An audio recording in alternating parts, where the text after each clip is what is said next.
Ngayon mga kaibigan ay share ko lang itong baterya ng ating sasakyan. Yan. Ito ay magdadalawang taon na sa akin. Yan.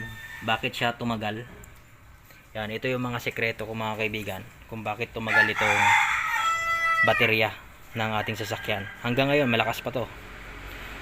Yan, Primera yung brand ng ating baterya. Yan, lalong-lalo na sa mga baterya na ganito. Yan, yung ibang baterya silyado. Pero ito yung baterya na dinadagdagan ng tubig. Yan, kasi nabubuksan yung mga takip. Yan, bali ganito lang yung gawin nyo para tumagal yung baterya ng sasakyan nyo. Yan, dapat ito mga kaibigan, lagi nyong chine-check kung may laman pa na tubig. Dapat yung tubig hindi yan madrain. Dapat itong baterya natin laging mataas yung tubig nyan. Hindi naman siya puno, may level naman yan, mga hanggang dito yung tubig. Dapat hindi nakikita yung parang bakal dyan sa loob, yung aluminum, dapat hindi nakikita yan. Dapat nakalubog lagi yung aluminum, lalong lalo na kapag lagi yung ginagamit yung sasakyan nyo. Siyempre yung tubig kumukulo at sumisingaw, nagbabawas ng tubig yung baterya sa mga ganitong klaseng battery. Yan. Yan, ang gawin nyo lang, magdagdag lang kayo ng tubig. Yan, bali ito yung gamitin yung tubig na pangdagdag nyo dito sa baterya. Yan, absolute. Yan, para mas malinis. At gumamit kayo na ito syringe para hindi kayo mahirapan sa pagsali ng tubig dito sa mga butas. Yan, bilangin nyo lang kung ilan yung isasalin nyo na tubig dito. Yan, may sukat naman yan para pantay yung tubig. Yan, bali ganyan lang yung gawin nyo. At kapag nasalinan nyo na, paandarin nyo yung sasakyan ninyo para kumulo at mahalo yung tubig na naisalin nyo dito sa baterya.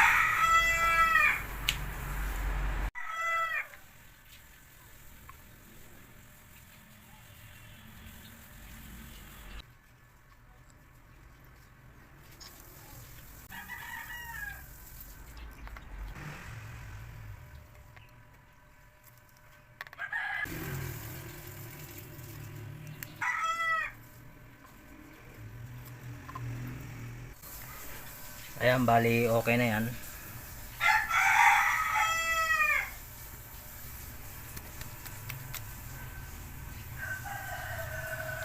Ayan, ngayon takpan na natin at paandarin natin itong sasakyan natin para kumalo yung tubig.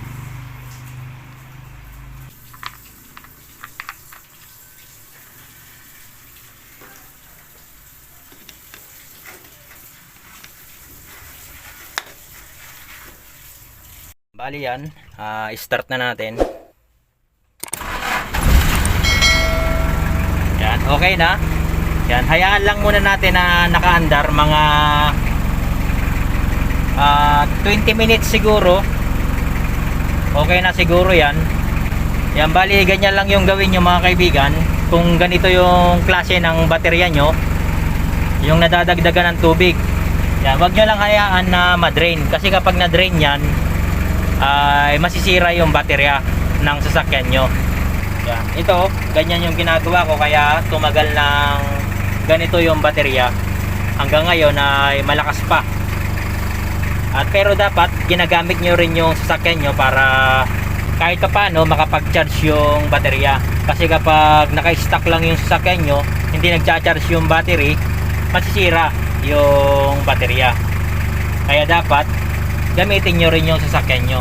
Kung hindi nyo naman gagamitin, mas maganda kung tatanggalin nyo na lang yung connection sa baterya. Pero dapat yung baterya siguraduhin yung naka-charge bago nyo i-stack.